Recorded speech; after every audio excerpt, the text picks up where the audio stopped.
হরে Krishna. Hello viewers, অনুরাধারাই কিচেনে আপনাদের সবাইকে স্বাগতম। চলে এলাম সবজির মোগলাই রেসিপি নিয়ে। তবে চলুন রেসিপিটি দেখে নেওয়া যাক।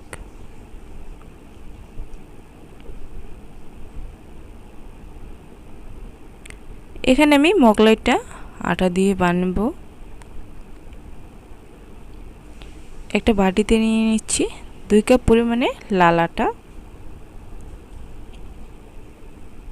আটাটা আপনারা আপনাদের পরিমাণ অনুযায়ী দিয়ে দিবেন। দিয়ে দিব স্বাদ অনুযায়ী লবণ, দিয়ে দিব 1 টেবিল চামচ পরিমাণে চিনি, আর 2 টেবিল চামচ পরিমাণে দিয়ে দিব তেল।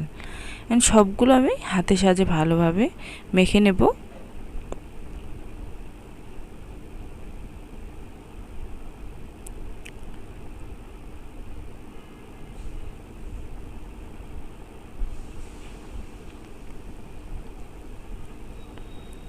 এখন দিয়ে দিব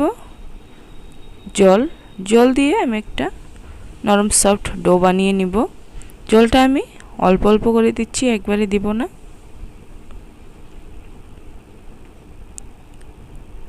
দেখতে পাচ্ছেন হাতের সাহায্যে এভাবে মেখে মেখে আমি সফট একটা ডো বানিয়ে নিয়েছি। কতটা নরম আর সফট হয়েছে দেখতে পাচ্ছেন। এখন ঢাকনা দিয়ে দেব আধা ঘন্টার জন্য। আধা ঘন্টা আমি রেস্টে রেখে দেব। এদিকে আমি মোগলাইয়ের ভিতরে পুরটা রেডি করব। এখানে কড়াইয়ে দিয়ে দিয়েছি পরিমাণ তেল, হাফ চা চামচ পরিমাণে দিয়ে দিয়েছি জিরা। এই সবজি আমি নিয়ে নিয়েছি আদা, মরিচ কুচি, আলু, বরবটি, বাঁধাকপি, ক্যাপসিকাম আর টমেটো। এখানে প্রথমে দিয়ে দেব আদা ও মরিচের কুচিগুলো, নেড়ে চেড়ে দিব। আদাটা ভালোভাবে ভেজে নিব, কাঁচা গন্ধটা যেন চলে যায়। এখন দিয়ে দেব আলু আর বরবটিগুলো।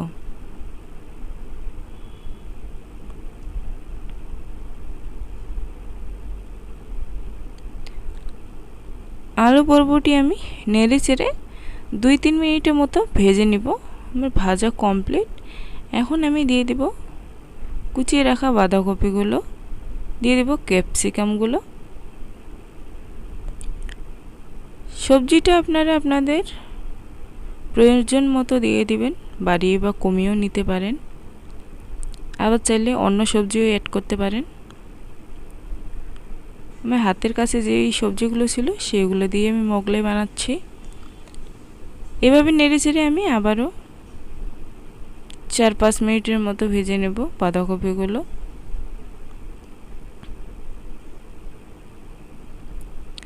এখন দিয়ে দেব কেটে রাখা একটা টমেটো কুচি,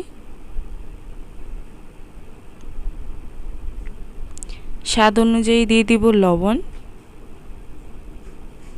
দিয়ে দিব পরিমাণ মতো হলুদ গুঁড়ো। আবারও আমি লবণ হলুদ ভালোভাবে মিশিয়ে নেব।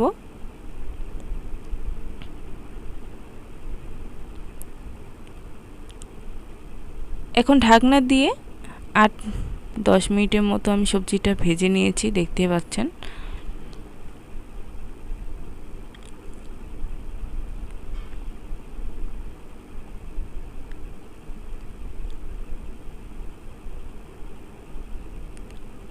আর আমি আগে থেকে সয়াবিন ভেজে রেখেছিলাম, সেই সয়াবিনগুলোও দিয়ে দিব এর মধ্যে।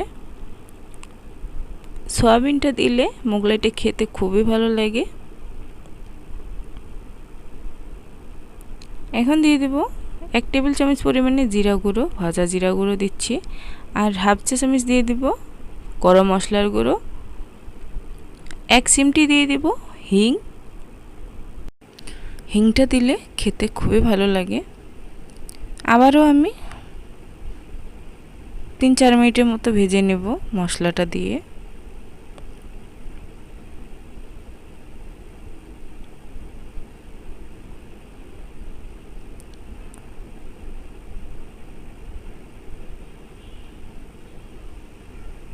আমি ভেজে নিয়েছি, দেখতে পাচ্ছেন কতটা সুন্দর দেখা যাচ্ছে। আমি নামিয়ে নিব। আমি সামান্য পরিমাণে একটু ডো নিয়ে নিয়েছি আর হাতের সাহায্যে গোল করে নিচ্ছি ঘুরিয়ে ঘুরিয়ে। উপর থেকে একটু দিয়ে দেব আটা। এখন আমি একটা রুটি বেলে নিব।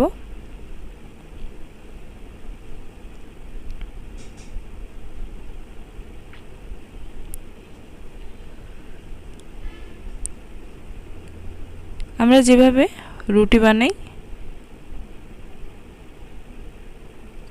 সেভাবে রুটিটা আমি বেলে নিব। বেশি মোটাও না আবার পাতলাও না।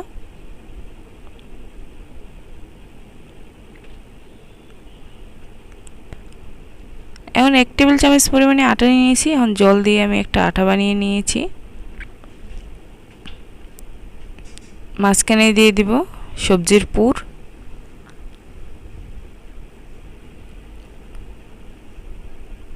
চারদিক দিয়ে আমি আটাটা লাগিয়ে নিব।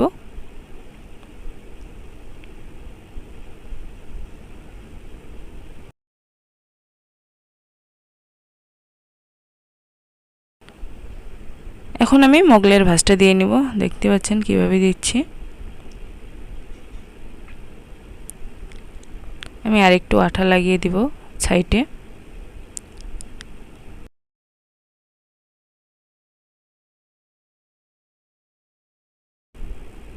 দেখতে পাচ্ছেন শেপটা কতটা সুন্দর হয়েছে। এখন চুলায় কড়াই বসিয়ে নিয়েছি, তেল গরম করে নিয়েছি। এখন দিয়ে দিব মোগলাইটা। এক পাশে যখন আমার হয়ে আসবে অপর পাশে আমি উল্টে দিব।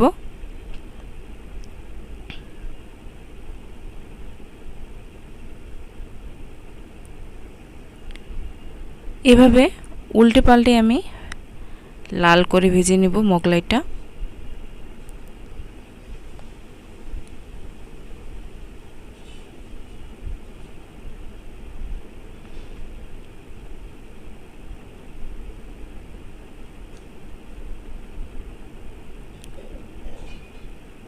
মোগলাই ভাজা আমার কমপ্লিট। এখন আমি তুলে নেব। আমি আরেকটা বানিয়ে দেখাচ্ছি। মাঝখানে সবজি দিয়ে দিয়েছি আর সাইড থেকে ভাজ করে নিচ্ছি। পরে আটাটা আমি লাগিয়ে দিচ্ছি, দেখতে পাচ্ছেন।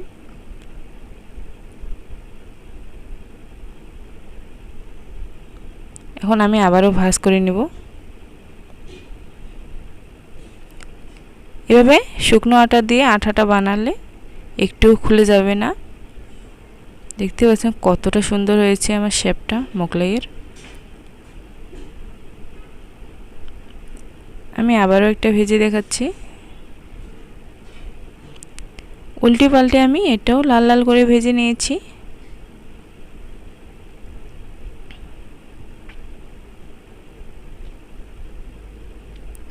এখন আমি তুলে নেব। ভিডিওটি যদি ভালো লাগে তাহলে অবশ্যই লাইক, কমেন্ট, শেয়ার ও সাবস্ক্রাইব করে পাশে থাকবেন। আর পাশে থাকা বেল আইকনটি বাজিয়ে দিবেন যাতে করে সবার প্রথমে ভিডিওটি আপনাদের কাছে পৌঁছে যায়। এভাবে করে সবগুলো মোগলাই আমি ভেজে নেব। এই মোগলাইগুলো খেতে খুবই ভালো লাগে। আপনারা বাসায় একবার হলেও ট্রাই করবেন। আজ এ পর্যন্তই। দেখা হবে এক নতুন রেসিপি নিয়ে।